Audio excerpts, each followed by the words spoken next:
सभी छोटे बड़े श्रोताओं को सुनीता भटनागर का प्यार भरा नमस्कार। ऑडियो स्टोरीज के हमारे चैनल कहानी जगत में आप सभी का स्वागत है। हिंदी कहानियों की श्रृंखला में आइए आज सुनते हैं रमेश बख्शी जी द्वारा रचित कहानी कोई और। उठते समय यह लग गया था कि आज की शाम मैंने उसके घर आकर चौपट कर ली है। मैंने जब पहली ही बार कहा कि अच्छा चलूं, तो उसका पति उठ खड़ा हुआ, बोला ठीक है साहब, खुशी हुई आपसे मिलकर।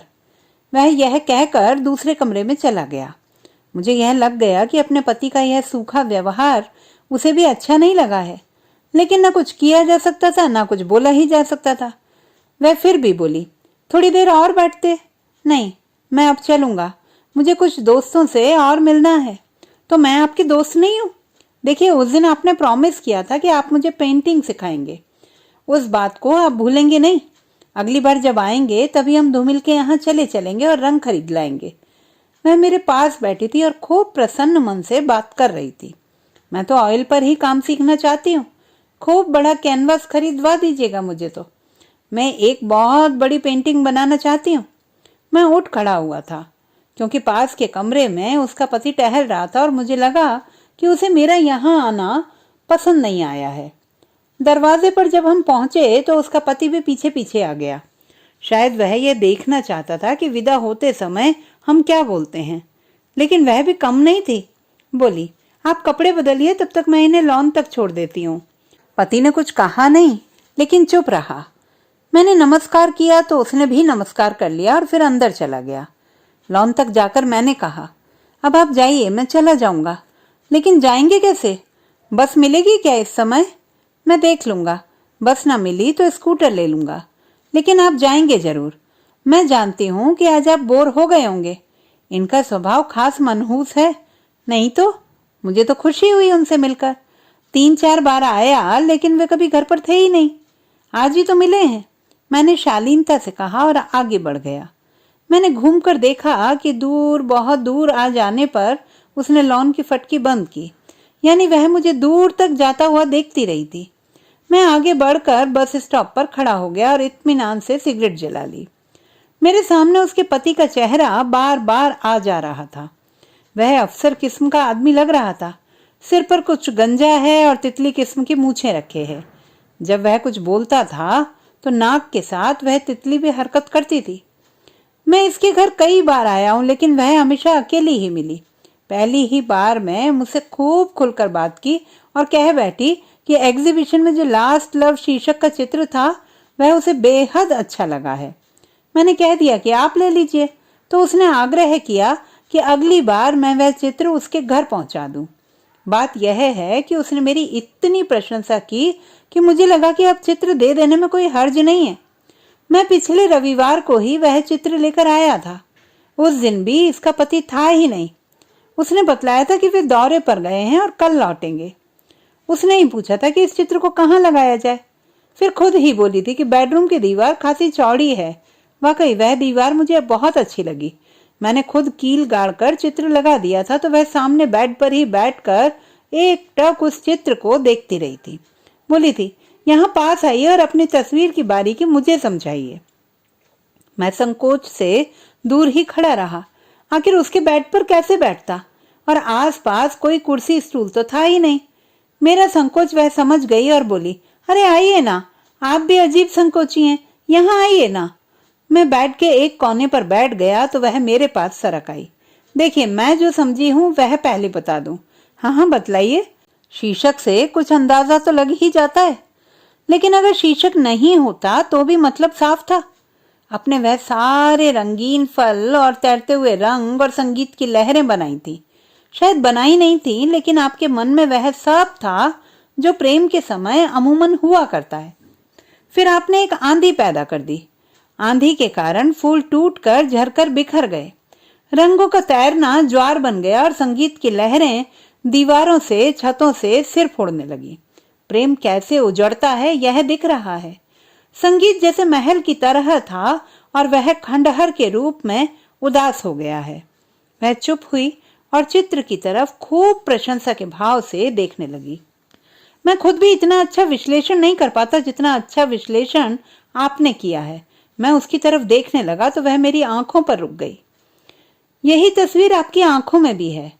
सच कहूं, इन बिखरे हुए बालों के बीच में आपकी आंखें खूब चमकती हैं। वह बोलती ही गई थी और मैं पिघलता गया था। वह प्रशंसा मुझे उन्नत कर देने वाली लगी थी। कभी किसी ने ऐसी मेरी तारीफ नहीं की थी। दिल्ली में कलाकार के सामने इतनी कठिन प्रतियोगिता रहती है कि वह टिक नहीं पाता। मैंने किसी तरह चंदा करके अपना वन मैन किया था और वहीं इनसे पहचान हुई थी। इसने पता मांगा था तो मैंने दे दिया था।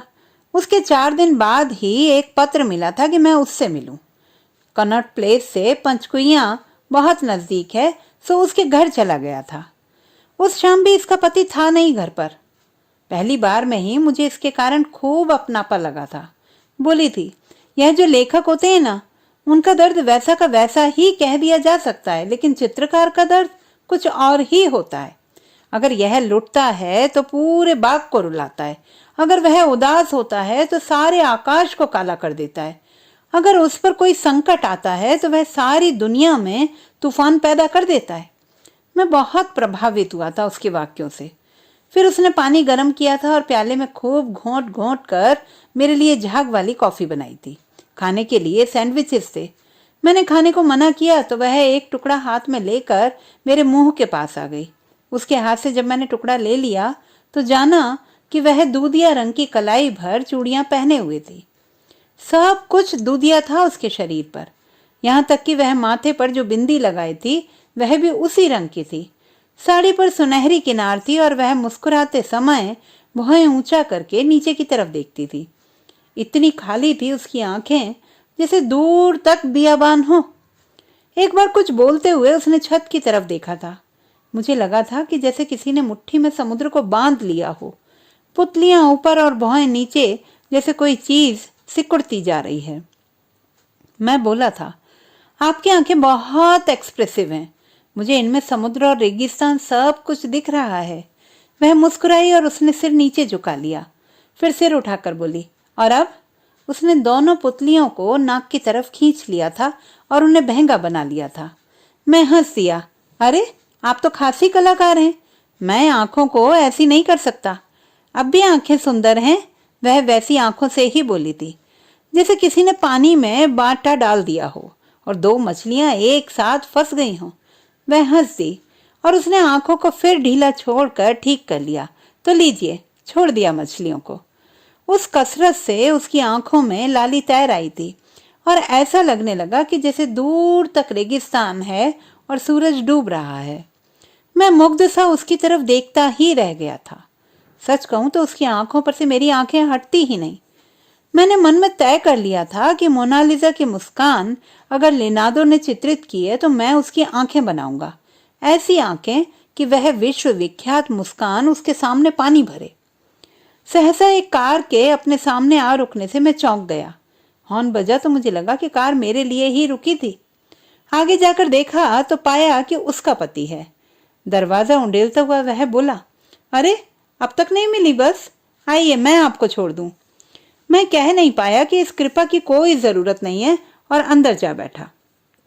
कार बढ़ाते हुए उसने कहा था, मैं तो समझा था आप चले गए होंगे। मुझे बाहर जाना था तो सोचा कि आपको छोड़ दूं। मैंने केवल उसकी तरफ देखा था क्योंकि जब तक इसके घर में बैठा था इसका व्यवहार डरावना था। मैं यूं ही अपराधी महसूस कर रहा था क्योंकि इसकी पत्नी मेरी तारीफ किए जा रही थी। यह यहां तक कर गया कि जब उसने मेरा परिचय कराते हुए कहा कि ये बहुत बड़े चित्रकार हैं तो यह मुझसे हाथ मिलाए बगैर ही एक अखबार लेकर सामने बैठ गया। मैंने सरासर अपमानित अनुभव किया था। शायद गलती मेरी ही थी क्योंकि आज यहाँ आने का तय था ही नहीं। मैं बहुत बोर हो रहा था शाम को। इधर उधर कॉफी पीते यह सोचकर इनके घर आ गया था कि जरा शुगल रहेगा। मेरे मन की ही है यह बात कि मुझे प्रशंसा अच्छी लगती है। और यहाँ की प्रशंसा एक औरत की प्रशंसा थी, सुंदर आंखों वाली औरत की प्रशंसा। अगर ठीक समझे तो एक प्याला कॉफी पी लें। उसने कार एक तरफ लगा ली। वैसे अभी ही पी थी कॉफी। मैंने मना करना चाहा। यह सहज इनकार था क्योंकि मैं इनके घर जब गया तो ये दोनों खाना खा रहे थे। शायद मैनर्स में मेरी ही गलती हो गई कि अंदर जाकर मैं सोफे पर बैठने की बजाय डाइनिंग टेबल पर जा पहुंचा और बड़ी बेतकल्लुफी से बोला था, आप लोग बड़ी जल्दी खाना खा लेते हैं। जहां मेरे इस वाक्य को सुनकर इसकी पत्नी को गुदगुदी लग गई, यह मनहूस मेरी तरफ देखकर इतना ही बोला था, जी। इतने फूहड़ ढंग से जी बोला था जैसे कह रहा हो, खाना जल्दी खा लेते हैं, लेकिन खाना खाते समय मूर्खों की तरह किसी के घर नहीं जाते। मैनर्स की गलती समझकर मैं उठ भी गया था और सोफे की तरफ जा ही रहा था कि इसकी पत्नी जिद पर आ गई, नहीं, आप यहीं बैठेंगे और खाना खा के जाना है। मेरे इनकार पर फिर वह बोली, लेकिन यहीं बैठिए, कॉफी मंगवाती हूँ अभी आपके लिए। यहाँ इन्हें तकलीफ होगी, इन्हें ड्राइंग रूम में ही बैठने दो। वह व्यक्ति बोला था और मैं उठकर सोफे पर जा बैठा था। यहाँ तक कि जब मैंने कॉफी का घूंट भरा तो इसने डकार भी ली थी। घर की तुलना में इसका व्यवहार अच्छा लगा। कॉफी हाउस में यह मुझे ले गया, बोला, क्या खाएंगे? खाने को कुछ नहीं चाहिए। आप संकोच क्यों कर रहे हैं? कला से मुझे भी प्यार है। बिजनेस में फंस जाने से मुझे वक्त नहीं मिलता। आप ही सोचिए, घर का 2-2.5 हजार का खर्च कैसे निकले। मुझे वह व्यक्ति सहसा सहन करने योग्य लगने लगा। मैं बोला, वाकई पैसे का अपनी जगह महत्व है। एक बात कहूं? वह क्रीम वाली कॉफी का ऑर्डर देकर बोला, कभी पैसे को लेकर आप परेशान ना होइएगा। यह मत सोचिए कि मेरे पास पैसा है इसलिए ऐसा बोल रहा हूं।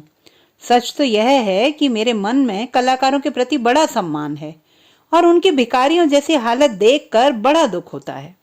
धन्यवाद, मैं अपने सम्मान से बोला था। वैसे मुझे कोई तकलीफ नहीं। वह मुस्कुरा दिया। वैसे खुशनसीब आप ही लोग हैं। हम लोग संपन्न भले ही माने जाएं, लेकिन हमारा जीवन बिल्कुल वीरान है। मुझे उसका यह वाक्य बहुत नाटकीय लगा, क्योंकि वह सांसें छोड़कर बोला, पहले तो मैंने सोचा था कि आपसे पहली मुलाकात में कुछ ना कहूं, लेकिन जैसे ही वह लॉन तक छोड़कर आपको आई, मुझे आप तक आने का निर्णय लेना पड़ा।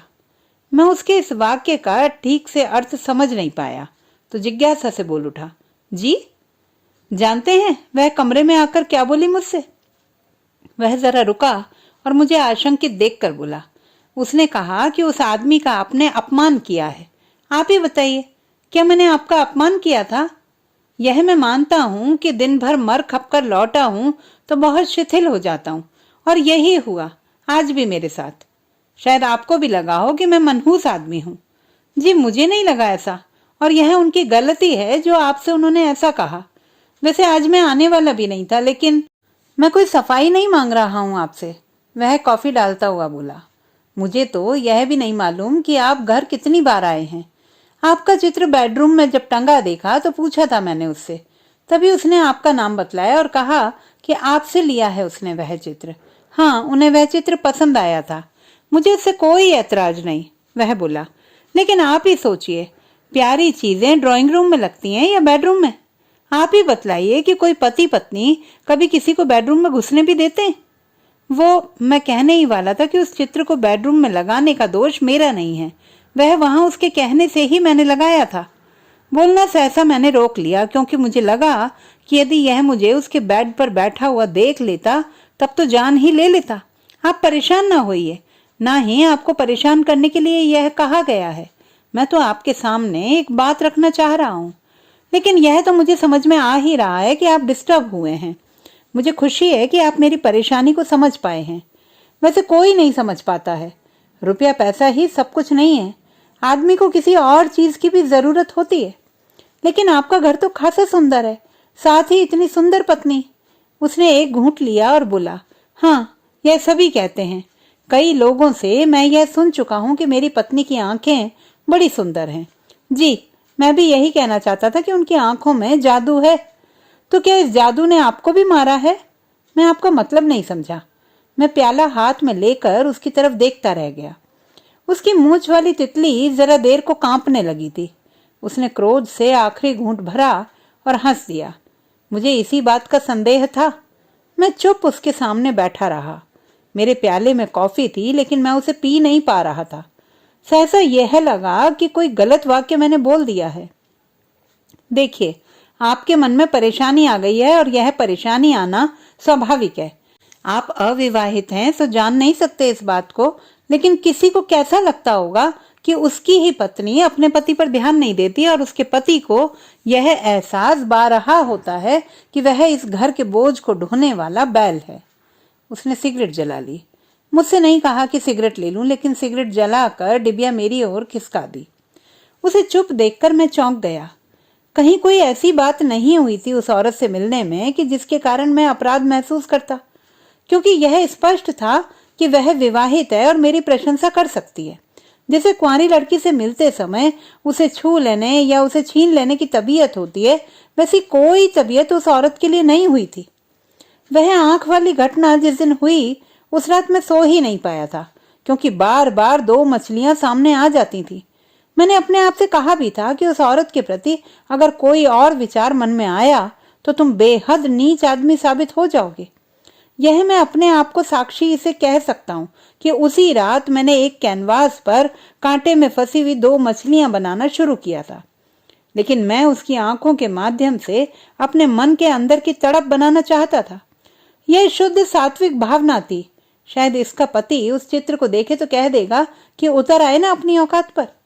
यह सब सोचते हुए मैं कॉफी का आखिरी घूंट पीते हुए यह निर्णय ले पाया कि इसके मन के भ्रम को दूर कर दूंगा।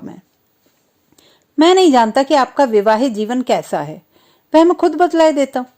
मुझे आप पहले यह आश्वासन दीजिए कि मैं जो भी कहूँ समस्या को सुलझाने के लिए कह रहा हूँ, इसलिए आप बुरा नहीं मानेंगे। आप कलाकार हैं और कहीं भी आपको चोट में पहुंचाना नहीं चाहता। आप उसकी चिंता मत कीजिए, आप खुलकर बोलिए। मुझे तो दुख है कि मेरे कारण आप लोगों के जीवन में तनाव पैदा हुआ। तनाव तो पहले से ही था। नाक से धुआं छोड़ा तो उसकी मूंछों वाली तितली हिलने लगी। शादी को कोई 2 बरस हुए हैं और यह आप देख चुके हैं कि वह कला की बड़ी शौकीन है। मैं उसकी तुलना में रूखा आदमी हूं। आपकी प्रदर्शनी मैंने देखी होती तो केवल प्रशंसा करके रह जाता, आपको घर नहीं बुलाता, उसकी मैं जरूरत भी नहीं समझता। और अगर आपकी जगह मैं होता तो किसी के बुलाने से उसके घर जाता भी नहीं, लेकिन उन्होंने खुश होकर मुझे बुलाया था। उसने सिगरेट झाड़ते मेरे हाथ थाम लिए। आप वादा कर चुके हैं कि किसी बात का बुरा नहीं मानेंगे। मैं अपनी बात कह रहा था। आपकी ओर से सोचूं तो आपने ठीक ही किया है। भाई, कोई औरत किसी को बुलाए और तारीफ करे और उसकी आंखें भी सुंदर हों तो आदमी तो सिर के बल जाएगा। इसको मैं आपका दोष नहीं मानता। वह रुक गया। वेटर आया तो उसने एक कॉफी के लिए और कह दिया, फिर इत्मीनान से बोला, अब 2 साल की सुनिए। सच कहूं, मैं भी एक औरत की आंखों पर ही मरा था। यह बात शायद उसे भी नहीं मालूम है, लेकिन शादी में कोई परेशानी नहीं हुई। इसके माँ बाप ने सोचा कि लड़का पैसे वाला है और शायद वह भी समझदार है कि उसने हाँ कह दिया। जो लगा मुझे वह यह है कि इसका पहले किसी से प्रेम था। पति पत्नी के सारे धर्म निभाते हुए भी जिसे प्रेम कहते हैं वह हम लोगों के बीच से गायब था। मान लेता हूं कि मेरी गलतफहमी रही हो, शायद उसका स्वभाव ही शांत बने रहने का हो, लेकिन यह बात कंफर्म भी हुई है कि वह हमेशा उस अपने बीते हुए प्रेमी को खोजती रही है। वह चुप हो गया। मुझे यह लगा कि वह मुझसे कुछ कहना चाह रहा है। उसकी आंखों में उदासी तैर आई। ऐसा लगने लगा जैसे वह मूलतः उदास आदमी है और उसकी उदासी का कारण उसकी पत्नी ही है। यह आपका व्यक्तिगत मामला है और मैं व्यक्तिगत मामले में कैसे कुछ कह सकता हूं, लेकिन मेरा जितना भी आपकी पत्नी से थोड़ा सा परिचय है उसके आधार पर यह कह सकता हूं कि वे आपका बहुत सम्मान करती हैं। यही तो रोना है जनाब। सम्मान पति का करती है, प्यार किसी और से। वैसे मैं क्या कहूं, मैं दोनों हाथों को परेशानी से मसलता हुआ बोला था। अगर वैसा कुछ रहा भी होगा तो वह तो बीत गया, अब उसको लेकर परेशान क्यों होते हैं? परेशान नहीं हो रहा हूं। उसने आगे झुककर मेरे कंधे छू लिए। शादी के बाद और शादी से पहले भी मेरे मन में तो यह बात भी कि उस खूबसूरत आंखों वाली को मुझे प्राप्त करना है, उसे प्राप्त करना मेरे लिए महत्वपूर्ण था। मैं तो यह भी कह सकता हूं कि अगर वह किसी की पत्नी भी होती तो भी मैं उसे छीन लाता, लेकिन उसे लाकर भी यह हालत है जैसे उससे मीलों दूर रहता हूं मैं। वह मुझसे बिल्कुल प्यार नहीं करती। मैं तो कहता हूं कि अगर प्यार था भी तो वह भावना थी और वह भावना चली गई, लेकिन उसके साथ तो उसके प्रेमी का प्रेत लगा हुआ है। उसने कभी नहीं कहा कि वह किसी और व्यक्ति की तलाश कर रही है, लेकिन मुझे हमेशा यह लगता रहा है कि वह उसकी खोज करती रही है। देखिए, अगर ऐसी बात है ही तो क्यों नहीं आप उससे सीधे सीधे बातें कर लेते हैं? बात से कुछ नहीं होगा। वह हंस देती है कि वह व्यक्ति आप ही हैं। उसने रुमाल निकाल कर गर्दन से पसीना पोंछ लिया। मैंने कुछ समझने की कोशिश की। जो मुझे लगा वह यह है कि हो ना हो इसे हमेशा पत्नी पर संदेह बना रहता है और इसकी बीमारी है शक।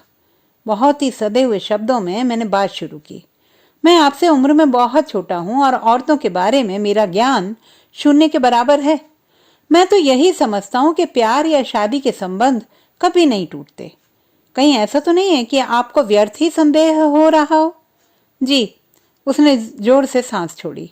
आपकी इस बात से कोई और बात कंफर्म हो रही है? मैं सोच ही रहा था कि इस तरह का वाक्य आप कितनी देर में बोलेंगे। मैं यह भी जानता हूं कि आप पत्नी में दोष ढूंढने की बजाय मुझ में दोष ढूंढेंगे। आप इसे मेरे दिमाग का साइकोलॉजिकल डिफेक्ट भी कहेंगे और यह भी जानता हूं कि आप किसी मनोविद से मिलने की सलाह भी दे देंगे। आई एम सॉरी, मैं तो एक साधारण आदमी के ज्ञान से बात कर रहा था। मुझे आश्चर्य था कि वह मेरे मन की बात जान कैसे गया। वाकई वह ठीक ठीक वही वाक्य बोला था जो मैं बोलने जा रहा था। 2 साल में यह 3 बार हो चुका है। वह ताजी आई कॉफी में चीनी घोलने लगा।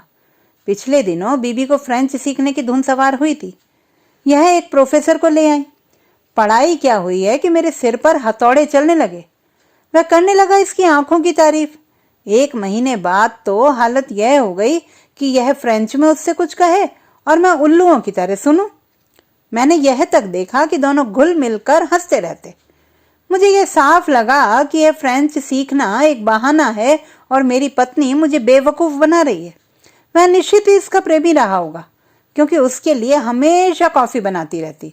वह ब्लैक कॉफी पीता था।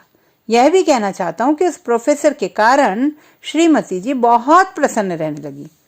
आखिर मेरे सहन करने की भी हद होती है। एक दिन आज की तरह ही मैंने प्रोफेसर को रास्ते में पकड़ा और यहीं ले आया। जरा देर मैंने बात की और उसकी गिग्गी बन गई। मैंने यहीं उसका हिसाब कर दिया और कह दिया कि अब कभी मेरी तरफ मुंह मत कीजिएगा। वह था भी कायर आदमी, यह तो आप जाने। लेकिन अगर वह आदमी सही था तो फिर उन्हें बहुत क्रोध आया होगा। तो क्या मैं उसके क्रोध की परवाह करता हूँ? जो हो, आखिर है वो मेरी जोरू। मैं उसे अगर जरूरत पड़ी तो भरे रात से चोटी पकड़कर घसीटूंगा। कॉफी का प्याला तो मैंने उठा लिया, लेकिन यह लग गया कि यह आदमी पूरा केस है और इसकी गिरफ्त से बच निकलना ही ठीक है। मैं कुछ बोला नहीं, चुप बुत बना रहा तो वही बोला। एक लेखक साहब फंस गए थे। पता नहीं किसी पर्चे में उनकी कहानी छपी थी और इसने उन्हें पत्र लिख दिया था। वे पत्र लिखते गए और एक दिन दिल्ली आ गए। वे रोज आते हैं और अपनी एक न एक किताब मेरी बीवी को समर्पित कर जाते। यह उनका भी खासा स्वागत करती थी यहाँ पर, यहाँ तक कि उनके लिए पान मंगवा कर रखे जाते रहे। तो क्या उस पर भी आपको शक था? जब वह कॉफी का घूंट मुंह में भरकर उसे निगल रहा था, मैंने धीरे से बोल दिया, ये लेखक सब कमीने होते हैं। दूसरों की बहन बेटियों की तरफ ये अगर ना देखें तो खाना हजम नहीं होता इनका। वह गुस्से में बोल रहा था। आपके अनुभव हैं ये, लेकिन मैं ऐसा नहीं सोचता। तो आप क्या सोचते हैं? उसने कुछ इस ढंग से प्याला नीचे रखा कि मुझे गुस्सा हो आया। चाहता क्या है आखिर ये मुझसे? अगर इसकी बीबी को शौक है इससे उससे प्यार करने का, तो मैं क्या कर सकता हूँ? अगर इसने मुझसे कुछ कहा तो मैं सहन नहीं करूंगा। इस गुस्से में मुझ में खासा जोश आ गया। मैंने कॉफी समाप्त की और सोचा कि अब इस पर सीधे सीधे वार करूंगा। देखिए, मुझे वैसे कुछ नहीं कहना। आपने अभी 2 किस्से सुनाए और आपकी बात से यह स्पष्ट लग गया है कि आप मुझे भी उस प्रोफेसर और लेखक की तरह ही रास्ते से हटाना चाहते हैं। ये आप क्या बोल रहे हैं? जो भी बोल रहा हूं वे साफ साफ बोल रहा हूं कि आपकी पत्नी में मेरी कोई रुचि नहीं। अगर आप दोनों में से किसी एक की तारीफ करनी हो तो मैं आपकी पत्नी का प्रशंसक हूं। वे निश्चित ही कला और साहित्य की समझ रखती हैं और यह भी जानती हैं कि कलाकार का सम्मान कैसे किया जाता है। मैं इसे अपना सौभाग्य समझता हूं कि उनसे मेरी पहचान हुई। लेकिन आपके मन में मेरे प्रति संदेह है और मैं यह नहीं चाहता कि मेरे कारण आप लोगों का सुखी जीवन बिखरे। मैं पति पत्नी के बीच में कभी आना नहीं चाहता। कह दीजिए घर जाकर अपनी पत्नी से कि उस चित्रकार को भी रास्ते से हटा दिया है मैंने। यह कहते ही मैं उठकर खड़ा हो गया। अपने आप से मुझे संतोष हुआ कि मैंने दोष का सारा टेबल उसी के ऊपर उल्टा दिया था। लेकिन मेरे वाक्यों से वह हतप्रभ हो गया। एक ही क्षण में वह उठा और कंधे पर दोनों हाथ दबाकर मुझे बैठाने लगा। पहले आप नीचे बैठिए। मैं नहीं बैठूंगा। नहीं, आपको बैठना होगा। मैं इस अंत को बर्दाश्त नहीं कर सकता। क्या नहीं बर्दाश्त कर सकते हैं? आपने मुझ पर शक किया है। मैं चाहता तो इज्जत हतक का मुकदमा कर देता आपके ऊपर। और कुछ नहीं, आप जैसे साधारण आदमी के द्वारा इस तरह अपमानित होकर मैं आपको पीट भी सकता हूँ। मैं कोई कायर नहीं और अपराधी भी नहीं हूँ। शर्म आनी चाहिए आपको कि अपनी पत्नी के बारे में जिस से पब्लिक प्लेसेस में इस तरह की मूर्खतापूर्ण बात करते रहते हैं आप। मेरे इस वाक्य से वह कपकपा उठा। मुझे आप क्षमा कर दीजिए, मेरी गलती हुई है। इसीलिए मैंने आपसे पहले ही कहा था कि आप मुझ पर नाराज मत होइए। मैं बैठ गया, लेकिन गुस्से की थरथराहट गई नहीं। मैंने उसकी तरफ देखना भी ठीक नहीं समझा। मुझे दुख है कि आपको कष्ट पहुंचा। खैर, मैं अब कभी आपके घर नहीं जाऊंगा।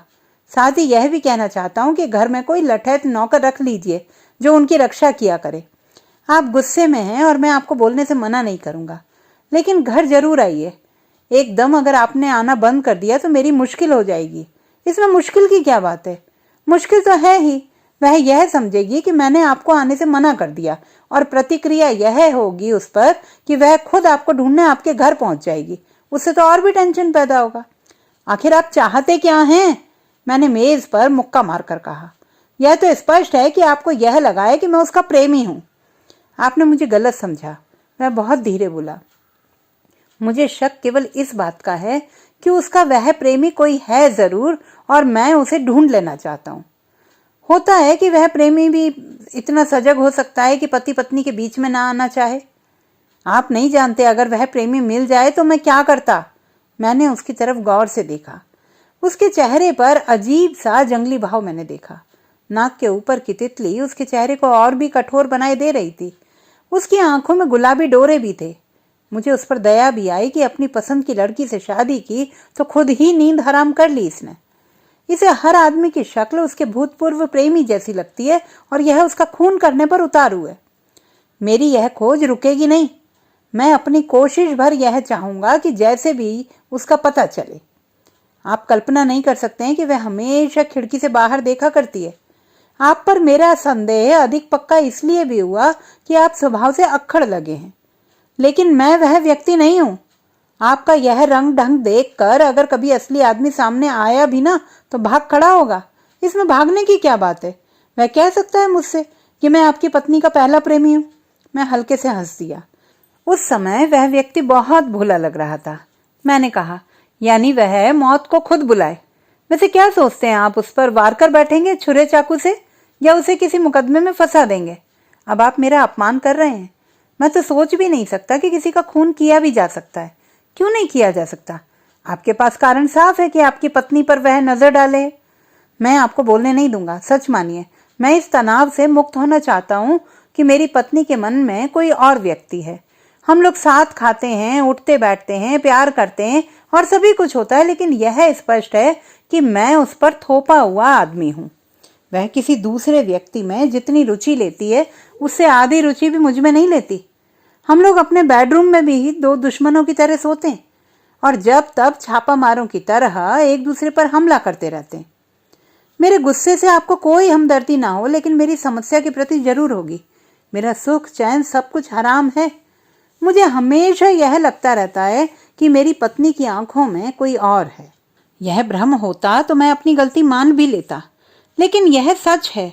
अपने आप से लड़ते हुए ही मैंने सोचा है कि किसी भी तरह उसे खोज लेना चाहिए। मैं उसके इस वाक्य से परेशान हुआ और यह लगा भी क्षण भर को कि जिसे हम चाहें और जिसके लिए कुछ उठा ना रखें उसे सहन करना बड़ा मुश्किल ही होता होगा कि जो हमसे प्यार भी ना कर पाए। मैं धीरे से बोला, लेकिन उस व्यक्ति को खोज कर और उसका खून करके आप नई उलझनों में फंस जाएंगे। किसने कहा कि मैं उसका खून करना चाहता हूँ? उसका प्रेमी आकर केवल कह दे मुझसे कि मैं ही वह आदमी हूँ। वह बिल चुकाता हुआ बोला, मैं उसका सम्मान करूंगा और कह दूंगा कि तुम्हारी प्रेमिका मेरे पास है, तुम उससे अब शादी कर लो। मैं भी उसे ढोना नहीं चाहता कि उधर उसकी जिंदगी हराम और इधर मैं चैन से ना रह पाऊं। मुझे आश्चर्य हुआ कि यह जल्लाद आदमी ऐसी बात सोच भी सकता है। आप बहुत अच्छे आदमी हैं। शायद ही कोई ऐसा व्यक्ति हो जो आपकी तरह सोचता हो। पहले मैं यही समझा था कि आपको वहम की बीमारी है। खैर, देर से ही सही, आप मुझे समझे तो? वह रुआंसा होकर बोला, मैं गलत हो सकता हूं लेकिन बुरा कभी नहीं रहा। मुझे आश्चर्य है कि आप जैसे पति को पाकर वे क्यों किसी और का ध्यान करती हैं। वह उठते हुए बोला, क्या यही बात आप उसे समझा सकेंगे? एज ए फ्रेंड मैं आपका एहसान मानूंगा। देखिए, आप इनकार नहीं करेंगे। मैं कोशिश करूंगा। कोशिश की क्या बात है, आप कल दोपहर में आइए, उस समय मैं ऑफिस में रहूंगा। अगर आपकी बात उसने मान ली तो शाम को वह बदली हुई पत्नी होगी। मैं कुछ नहीं बोला, चुपचाप उसकी गाड़ी तक गया और बोला, मैं यहाँ से चला जाऊंगा, मुझे बस मिल ही जाएगी, लेकिन पहले वादा कीजिए।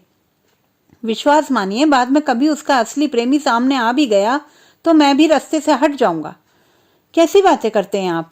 मैंने उससे जोर से हाथ मिलाया और बोला, तो ठीक है, मैं कल दोपहर आपके घर जाऊंगा। उसने कार स्टार्ट कर ली, सिर बाहर निकाल कर मुझसे ओके कहकर चला गया।